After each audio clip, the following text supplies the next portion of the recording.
आज की डेट में ये सरकार इतनी अपने आप को पवित्र बनती है तो बैलेट पेपर से चुनाव क्यों नहीं कराती। आपने अभी देखा मस्जिद का मामला आया जो ज्ञानवापी का, आपने सुना वो कब आया आपको पता है? जज का आखिरी दिन था रिटायरमेंट का। आप यहाँ से लगा, इनके सारे फैसले उसी दिन आते हैं कि जब जज के आखिरी दिन होते हैं। आज नफरत की राजनीति में पूरे देश को झोंक दिया। अभी इनके जगत गुरु बीमार हुए हैं। आप अवनीश देवगन से पूछो, जो नफरती आदमी बोलता था कि राम मंदिर आ गया, अब किसी आदमी को अस्पताल की जरूरत नहीं पड़ेगी, राम मंदिर की चौखट पे लेटाओ, राम का नाम लो, वो चंगा भला हो जाएगा। इनका बाबा 80 साल का हो रहा है, छाती में दर्द उठा हा करता हुआ अस्पताल में लेटा है, वो भी सरकारी नहीं, वो भी अस्पताल निजी। हमारी सरकार पे तो लानत है। तुम मंदिर बनाओ तो उनके भाल लेटाओ, जिंदा करो आदमियों को। अरे भाई साहब, आस्था और अंधविश्वास में बड़ी बारीक सी कड़ी होती है। से लेकर के अभी दोपहर के 2:30 बज रहे हैं, ऐसा मजमा ये आम जनता का था जो अपने हक की लड़ाई लड़ने के लिए आई है, जो चाहती है कि कांग्रेस पार्टी उनके मुद्दे उठाए, वो चाहती है कि कांग्रेस पार्टी न्याय को बचाए। आज हमारा न्याय हमें नहीं मिल रहा। आपको कहाँ लगता है कि देश में न्याय है? आज हमारा लोकतंत्र खतरे में, संविधान खतरे में, युवा बेरोजगार, महिला पे अगर बलात्कार होता है तो उसको तिरंगा यात्रा के द्वारा ढक दिया जाता है। तो ये हमारे देश का माहौल बन चुका है और इसलिए देश के किसानों को, महिलाओं को, सबको बचाने के लिए ये लड़ाई बहुत जरूरी है। हाँ, देश को कुछ हो गया, सब बढ़िया चल रहा है इतना। ये आपको लगता है बढ़िया चल रहा है? अगर आपके पेट में रोटी जा रही है, नहीं लगता आप मीडिया नहीं देखते। जिन अंधभक्तों को भी अगर ये लगता है कि देश में बढ़िया चल रहा है, तो आज वही वाली बात है कि अपना पेट भरा तो जग हमें सुनहरा दिखता है। आज जिस आदमी से पूछो कि रोड के फुटपाथ पे जिसको रोटियां नहीं मिलती, आज लॉकडाउन में कितने लोग ऐसे हैं जो आज ई रिक्शा चलाने को मजबूर हो गए। अरे बड़े बड़े लोगों के बिजनेस खत्म कर दिए इन्होंने लॉकडाउन में, कोरोना काल में लोगों को मार दिया। इन्होंने बख्शा कहाँ है देश को? आज आप ये देखो कि हर घंटे में किसान फांसी लगाने को तैयार है। आप बलात्कार के मामलों के लिए कोर्ट में जाओगे, कचहरी में जाओगे, जिस औरत का बच्चा गोद में होता है वो बच्चा अपनी माँ के साथ कंधा मिला करके इंसाफ लेने जा रहा होता है कि हमारी माँ को इंसाफ कब मिलेगा, उसका किसी जमाने में बलात्कार हुआ था। ये सरकार है जी। आप किस सरकार की बात करते हो? ये सरकार हमारे देश के लोगों की धज्जियां उड़ा रही है। आज देश के लोगों को इन्होंने कीड़े मकोड़ों की तरह कुचलना शुरू कर दिया है। आप न्याय मांगते हो, आपको लठ मिलता है। आप आवाज़ उठाते हो, आंसू गैस के गोले मिलते हैं। आप एक आंदोलन बता दो इस सरकार में जो सफल हुआ हो, एक आंदोलन ऐसा जो सफल हुआ हो। किसान दोबारा बैठने को मजबूर हो रहे हैं, महिलाएं बैठती हैं न, अपनी न्याय के लिए इस्तीफे दे देती हैं, अपने जूते दिखा दिखा के साक्षी मलिक जैसी बेटियां बोलती हैं कि हम आज के बाद कुछ से नहीं लड़ेंगे। किस देश को आप यह कह रहे हो कि सुरक्षित हाथों में है? अरे हमारा देश आज सबसे ज़्यादा मजबूर हाथों में है। आज कमजोर जो हमारा प्रधानमंत्री है, हमें लगता है कि वो देश को बचा रहा है, पर देश को बचा नहीं रहा, देश को एक गंदी आग में झोंक रहा है। आप टीवी नहीं देख रहे हैं, भ्रष्टाचारियों की धरपकड़ चल रही है। बिल्कुल चल रही है, पर वो सिर्फ विपक्षी लोग हैं इनकी नज़र में। जो इनकी पार्टी में आ जाए वो दूध धुला, जो ना आए उसके घर ईडी। आज वही वाली बात है। आज आपके पास अगर बीजेपी के पास जाने का ऑप्शन है तो आप पहुंच जाओ। अगर आप बीजेपी के पास नहीं जाओगे तो आपके घर ईडी भी आएगी और आपके घर ऐसे ऐसे मुकदमे खोले जाएंगे जो आप पे होंगे ही नहीं। जिस चीज़ का कोई सबूत ही नहीं होगा वो मुकदमे खोल दिए जाएंगे। अरे ऑनलाइन लोगों ने लाइव ईवीएम हैक करके दिखा दी। जैसे हमने सुना था एक राक्षस की जान तोते में होती है, वैसी इनकी जान ईवीएम में है। जिस दिन ईवीएम का टेटुआ दबा दिया, ये भाजपा ही उल्टियां करते फिरेंगे गली गली। आपको ये बड़ी जल्दी देखने को मिलेगी। ईवीएम में है इनकी जान। बिल्कुल है जी, ईवीएम में जान है। जैसे तोते की, जैसे राजा की जान तोते में थी, आज तोता मरोड़ा तो राजा कुचुम्बर। आज ईवीएम खत्म कर दो, ये भाजपा अपने आप खत्म हो जाएगी। चंडीगढ़ में आपने एग्जाम्पल देखा लाइव। अरे जिन बंदों ने एक मेयर नहीं चुनने दिया, आपको लगता है वो प्रधानमंत्री को किसी और को चुनने देंगे? आज सबसे बड़ा घोटाला अगर किसी में है तो वो भाजपा में है। इलेक्शन कमीशन तो दावे कर रहा है कि ईवीएम हैक नहीं हो सकती। इलेक्शन कमीशन तो जी कठपुतली का खेल देखा आपने राजस्थान में? ऊपर से 2 धागे पकड़े होते हैं, ऐसे दे करके नचाते हैं, कभी गुड्डा ऊपर कभी गुड्डी नीचे, ऊपर नीचे ऊपर नीचे। आज वही वाली बात है, इनके हाथ में ईवीएम। अरे रात के 1 बजे तक काउंटिंग चलती रहती है, लोग अपने घर चले जाते हैं, सुबह अनाउंसमेंट करते हैं ये जीत गया, फलाना जीत गया। आप बैठ नहीं सकते वहाँ पे। अगर आज की डेट में ये सरकार इतनी अपने आप को पवित्र बनती है तो बैलेट पेपर से चुनाव क्यों नहीं कराती? आप एक मेरे को संस्था बता दो जो अपनी मर्जी चलती हो। आपने अभी देखा मस्जिद का मामला आया जो ज्ञानवापी का, आपने सुना वो कब आया आपको पता है? जज का आखिरी दिन था रिटायरमेंट का। आप यहाँ से लगा लो, इनके सारे फैसले उसी दिन आते हैं कि जब जज के आखिरी दिन होते हैं। हमारे समझ में नहीं आती कि जज को आखिरी दिन, मतलब जिस आदमी ने अपनी ज़िंदगी के 20 साल कोर्ट में जिस मुकदमे को लड़ने के लिए लगा दिए, उसके सामने इतनी वकालत पेश हो गई, उसके बाद आखिरी दिन वो कलम चलाता है क्योंकि पता है मेरी जवाब दे तो ख़त्म, मैं तो बरी, अब मेरे को भैया राज्यसभा भेजा जाएगा, मैं वहाँ पे जाऊँगा। अरे आप एक चीज़ सोचो, ऊपर अल्लाहू अकबर हो रहा है और नीचे वहाँ मंदिर बना दिया।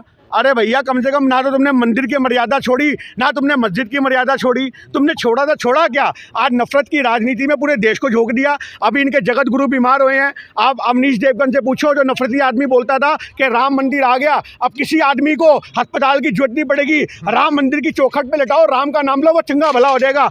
इनका बाबा 80 साल का हो रहा है, छाती में दर्द उठा हा करता हुआ अस्पताल में लेटा है, वो भी सरकारी नहीं, वो भी अस्पताल निजी है। तुम्हारी सरकार पे तो लानत है। तुम मंदिर बनाओ तो उनके बाहर लेटाओ, जिंदा करो आदमियों को। अरे भाई साहब, आस्था और अंधविश्वास में बड़ी बारीक सी कड़ी होती है। आप आस्था रखो, अंधविश्वासी के अंदर मत चलो। आज भगवान ये नहीं करता तो बाबा अब इलाज भी ना कराएं क्या? अरे कराए ना, तो हम भी तो यही कह रहे हैं, इलाज के लिए अस्पताल चाहिए। हम भी तो यही कह रहे हैं कि आज अस्पताल चाहिए, अस्पताल, हर आदमी को अस्पताल चाहिए। आप मंदिर बनाओ और मंदिर में राजनीति मत करो। मंदिर, मस्जिद, गुरुद्वारे एक आस्था का मुद्दा होते हैं, पर अगर आप उसको देश के सारे मुद्दों के ऊपर रख दोगे तो भैया सवाल खड़े होंगे। आज मंदिर की आड़ में इन्होंने सारे मुद्दे दबा दिए। आज किसी बहन बेटी का बलात्कार हो, वो मीडिया में खबर नहीं आएगी। आप मीडिया से पूछो, पिछले 1.5 महीने के अंदर क्या देश में कोई वाक्य नहीं हुआ? क्या 1.5 महीने के अंदर कोई किस्सा नहीं हुआ?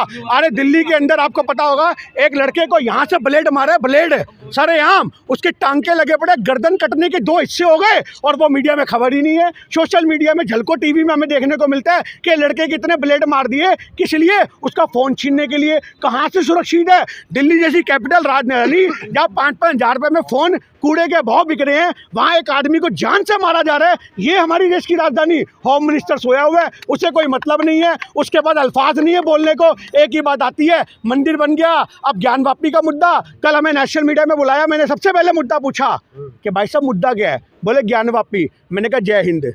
देश के मुद्दों पे बुलाना, आलतू फालतू बात नहीं करेंगे। धर्मों की लड़ाई हमें नहीं चाहिए। देश में हिंदू भी उतना ही जरूरी है जितना मुसलमान जरूरी है, जितना सिख जरूरी है। आप देश को बांट दोगे, आप इससे अलग कर दोगे। आप अपने दिल से फेफड़े, किडनी, ये वो ताम झाम शरीर से अलग करके रह सकते हो? नहीं रह सकते। तो भारत भी एक खूबसूरत जिस्म है जिसके अंदर अलग अलग अंग हैं, जो अलग अलग जातियों को प्रदर्शित करते हैं, अलग अलग धर्मों को दिखाते हैं। आप किस किस को निकालोगे? आप आंखें निकालोगे तो उस बंदे को अंधा कर दोगे, इसका मतलब हिंदू नहीं है। अगर जबान बंद कर दोगे तो मुसलमान नहीं है, उसका दिल निकाल दोगे तो वो सिख नहीं है। आज देश चलता है सबको एकजुट करके, पर आज ये लोग हैं। आज संविधान बचाने की जब बात आई थी, देश बचाने की बात आई थी, आज़ादी की बात आई थी, तो उस समय लोग ये सोचते थे ये सामने फिरंगी हैं, इनको भगाना है। आज यही गठबंधन की ताकत है। तो यहाँ से ललकार दी है खड़के साहब ने कि गठबंधन एक वो ताकत है कि सारे फिरंगियों को, जो आज ये गुलाम बना के देश को सोच रहे हैं कि खड़ा कर देंगे, हम गुलाम नहीं बनने देंगे। खून की धाराएं बहा देंगे, एक एक बूंद हमारे जिस्म की नीचे गिरेगी तो उससे भारत लिखा जाएगा।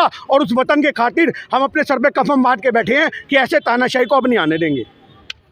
लेकिन गठबंधन तो टूट गया ना, नीतीश जी वहाँ चले गए। अरे भैया हेमंत सोरेन जी चले गए। ऐसे मौका प्रश्न नहीं चाहिए। राहुल गांधी ने पहले बोला था हमें शेर चाहिए, गीदड़ नहीं। गीदड़ की खाल में कोई शेर बन के आएगा तो हम उसको ऐसा टेकना टाइट करेंगे वो अपने आप भग जाएगा। और नीतीश कुमार का क्या भरोसा? आप समझो इस बात को। देखो, हमें नीतीश कुमार एक बड़े नेता हैं, पर हमें कहना नहीं चाहिए, पर अगर आप वेश्या से इश्क करोगे ना तो आपको धोखा मिलेगा, क्योंकि जिसकी जेब में ज़्यादा दिखेगा वो वहाँ पहुँच जाएगी। तो हम नीतीश बाबू के बारे में इससे ज़्यादा कुछ नहीं कह सकते। तो कौन करेगा फिर? क्योंकि इंडिया की गठबंधन का तो उन्हीं ने शुरुआत की थी। अरे भाई साहब, कोई कुछ भी करे, हमें उससे क्या मतलब है? हम देश के नागरिक करेंगे, वोट देने वाली जनता करेगी, लोकतंत्र को बचाने वाले जो जनता तो मोदी जी के साथ है। कह रहे जनता आपको लगता है जी मोदी जी के साथ है? ईवीएम के साथ है सब कुछ खेल। जिस दिन ईवीएम हैक हो गई, बंद हो जाएगी, उस दिन आपको देश में परिवर्तन नजर आ जाएगा। और ईवीएम का बैन होना आज देश में बहुत ज़रूरी है। कहते हैं ना कि बिना रक्त के शरीर नहीं चलता, तो ऐसे ही इनके लिए रक्त बन चुकी है। ईवीएम खत्म कर दो, ये अपने आप खत्म हो जाएंगे। कह रहे लड़ाई अब हार जीत की नहीं है, 400 पार की है। देखिए, 400 पार या 500 पार वो तो घर वाली बात है। आप अपने घर में यूनिवर्सिटी खोल के बैठ जाओ, अपने बच्चे को 90% दो, 95 दो या 100% दो, आपके हाथ का खेल है। टाइप भी तो करना है। हम आपका टाइप राइटर ही खत्म कर देंगे तो कहाँ से टाइप करोगे? हम ईवीएम खत्म कर देंगे, उसके खिलाफ जगह जगह आंदोलन हो रहे हैं और हमारी आवाज़ बुलंद हो रही है। ईवीएम खत्म कर देंगे? बिल्कुल खत्म कर देंगे। देश बचाना तो ईवीएम को हटाना पड़ेगा। ईवीएम हमारे खत्म कर देंगे क्योंकि इलेक्शन कमीशन तो डेमो दे रहा है ना, जनता को विश्वास दिला रहा है कि आप देखिए। आपको पता है, राहुल गांधी जी से बड़ा, इस बात को काट के सबसे आगे लगाना, राहुल गांधी से बड़ा कोई भारत का प्रेडिक्टर नहीं हुआ जिसको इकोनॉमिक की इतनी समझ है। उन्होंने कोरोना काल के वक्त जो अपने अल्फाज बोले थे कि देश का पिछड़ा हालात दिखेगा, दिसंबर में उन्होंने बोला था। उस समय राहुल गांधी को पप्पू कहते हुए हंस रहे थे कि देखो देखो कुछ नहीं होगा। उसके बाद देश बंद करने की नौबत आई, मोदी जी को करना पड़ा। राहुल गांधी जी ने बोला कि नोटबंदी होगी तो उससे हमारी अर्थव्यवस्था की कमर ऐसी टूटेगी कि लोगों खाने के वांदे पड़ जाएंगे, वो हुआ।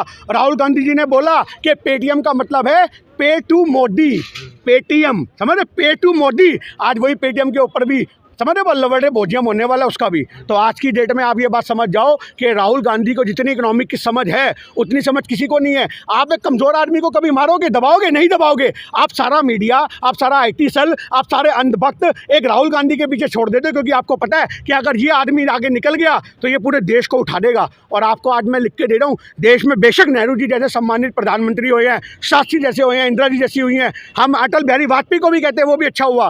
पर जिस दिन राहुल गांधी प्रधानमंत्री बनेगा, मैं आपको बता दूंगा, भारत के इतिहास में सबसे ज़्यादा प्रसिद्ध, सबसे ज़्यादा पॉपुलर, सबसे ज़्यादा अर्थव्यवस्था को सोचने वाला, एक दूरदर्शी सोच रखने वाला, युवाओं के बारे में सोचने वाला ऐसा प्रधानमंत्री दोबारा हिंदुस्तान को कभी नहीं मिलेगा। लेकिन गिन्नी जी, आप ईवीएम की बात कर रहे हैं, वकील जो है सड़कों पर है, प्रदर्शन कर रहे हैं, लेकिन राजनीतिक पार्टियां, कांग्रेस सड़कों पर क्यों नहीं है ईवीएम के खिलाफ? आपको क्या लगता है कांग्रेस पार्टी अपना काम नहीं कर रही? हम गली गली जा करके लोगों को जगाने का काम कर रहे हैं, छोटी छोटी सभाएं कर रहे हैं, छोटे छोटे आंदोलन कर रहे हैं, क्षेत्रों में कर रहे हैं, नुक्कड़ सभाएं करके समझा रहे हैं।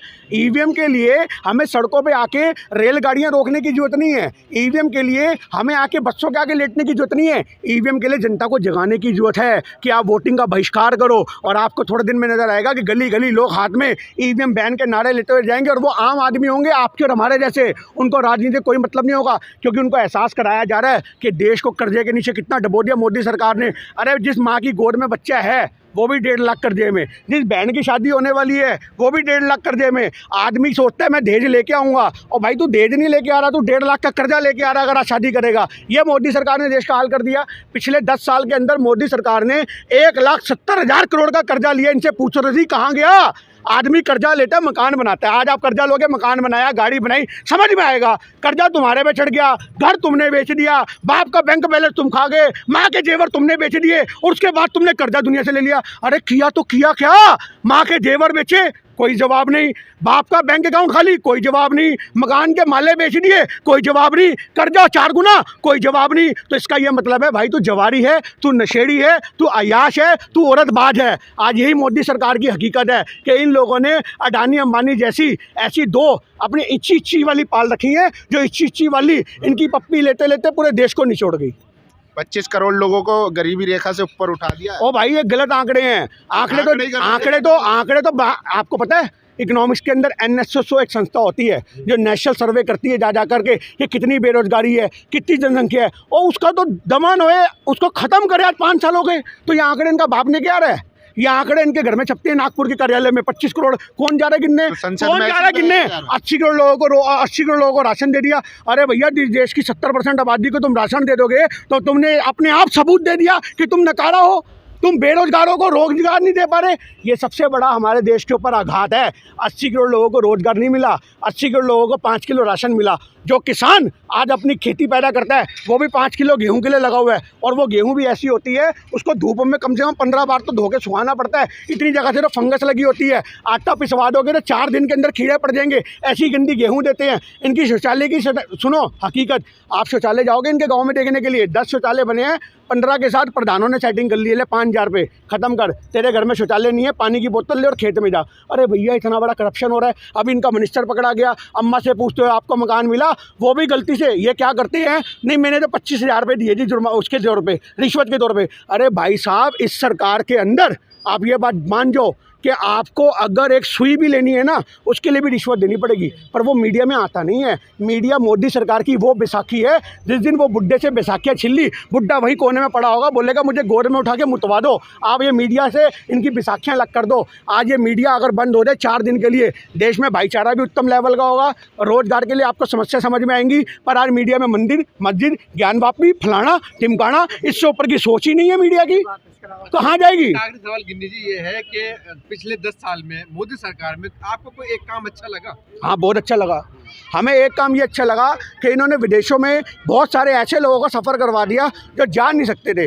वो आम आदमियों को ये पकड़ते हैं और बोलते हैं कि एरोप्लेन की सफ़र कराएंगे, पर तुम्हारा काम क्या है? जब मैं इंग्लैंड में उतरूँ तो मोदी मोदी चिल्लाना है। हमें ये देख के बड़ी खुशी होती है। मेरे साथ के भी 2-4 लोग हैं, बोला भाई साहब मैं भी मोदी मोदी चिल्ला लूँगा, पर मेरे को इंग्लैंड जाना है, मुझे अमेरिका जाना है। ये काम हुआ अच्छा। इस सरकार में जो विदेशों में तूती बोलती है साली वो भी नकली है, वो भी यहाँ से भारत में एरोप्लेन में बंदे भर के लेके जाए जाते हैं, उन्हें खाना मिलता है, उन्हें 2 पैक के 500 रुपये की दिहाड़ी मिलती है, वो हिसाब है। जैसे होते हैं ना टूर पैकेज होते हैं, आओ वो कहाँ जाना है मोदी जी के नारे लगाने, ये काम अच्छा हुआ। अपनी उपलब्धि गिनवा रहे हैं ना, जीएसटी, नोटबंदी, 370, राम मंदिर, 370 के लिए आप एक बार कश्मीर चले जाओ, 370 के लिए आप कश्मीर चले जाओ। अभी हम लोग एक लोकल लेवल पे हमारे यार दोस्त घूम के आए हैं जो बड़ी हिंदूवादी सोच रखता था, बड़ी हिंदूवादी सोच। तो जब वहाँ से वापस आया ना तो मुझे पता क्या बोला, गिन्नी भाई आप ना बिल्कुल सही कहते थे, वहाँ पे लोग इतने बेरोजगार हैं, 100 रुपये दे करके उनसे पत्थर फेंकवाए जाते हैं, छोटे छोटे बच्चों का इस्तेमाल किया जाता है। कौन करता है? भाजपा वाले। 370 के आड़ के अंदर जो वहाँ पे यूपी बिहार से लोग बस गए, वहाँ पे पोल्यूशन का लेवल इतना हाई हो गया, वहाँ पे गंदगी का लेवल इतना हाई हो गया, और आज तक आपको जो दिखता था वहाँ पे एक खूबसूरती के लिए हम जाते थे, आप थोड़े दिन रुक जाओ, वो खूबसूरती भी आपको इतनी बदसूरती में नजर आएगी कि आपको सांस लेना दुर्भर हो जाएगा। अरे तुमने कश्मीरियों से उनकी कश्मीरियत छीन ली, आप समझे इस बात को। अगर तुम्हें रोजगार देना था तो वहाँ पे आर्थिक जो योजनाएं हैं वो लागू करो ना, कौन मना कर रहा है? तुम सरकार में हो, आर्थिक योजना लागू करो। ऐसे तो ज़मीन आप किसी और जगह में, आप हिमाचल चले जाओ, वहाँ नहीं ले सकते? ले सकते हो? नहीं ले सकते, वहीं का आदमी लेगा। तो ये क्या है? ये सिर्फ लोगों को दिखाया गया क्योंकि वो नेहरू जी ने सोच समझ के बुद्धि लगा के उस समय के हालातों को रोका था। पर इन्होंने वही वाली बात है, अगर यहाँ पे भी एक गंदा नाला बह रहा है तो आप उसको एक पुल बना करके रोकोगे तो वो समझदारी है। आपने नाले को बंद नहीं किया पर आपने उसको रोका। तो ऐसे ही जो वहाँ से पाकिस्तान से अटैक होते थे, सब चीज़ें होती थी, उसको एक 370 ने कवच बना के रोका हुआ था, पर तुमने वो कवच खोल दिए। पुलवामा इसका लाइव एग्जाम्पल है, 370 से पहले हो गया, तुम्हारे पास कोई तहकीकात नहीं, कोई सबूत नहीं है। तो हमारा देश एक ऐसे नकारा आदमी के हाथ में है, जब तक उसके हाथ में रहेगा, अल्लाह दिन का चिराग होता है जो रगड़ रगड़ के उससे विस्फोटी करवाई जाती है। तो मोदी जी से जो अडानी अंबानी है वो उन्होंने अपनी विस्फोटी करवाने के लिए से गद्दी पे बिठा रखा है। मोदी को रगड़ते हैं ऐसे करके, बोल क्या चाहिए, क्या चाहिए? हमें जंगल चाहिए, हम यहाँ से रेल बनाएंगे, हम यहाँ से हवाई जहाज बनाएंगे। आज हमारा देश सबसे ज़्यादा बर्बादी के कगार पे है। अगर बचा सकते हो तो आप लोग भी सड़क पे उतर सको, वरना वो दिन दूर नहीं है कि हर घर से एक एक लाश निकलेगी, क्योंकि लोग मजबूर हो जाएंगे खून बेच बेच के अपना घर चलाने को।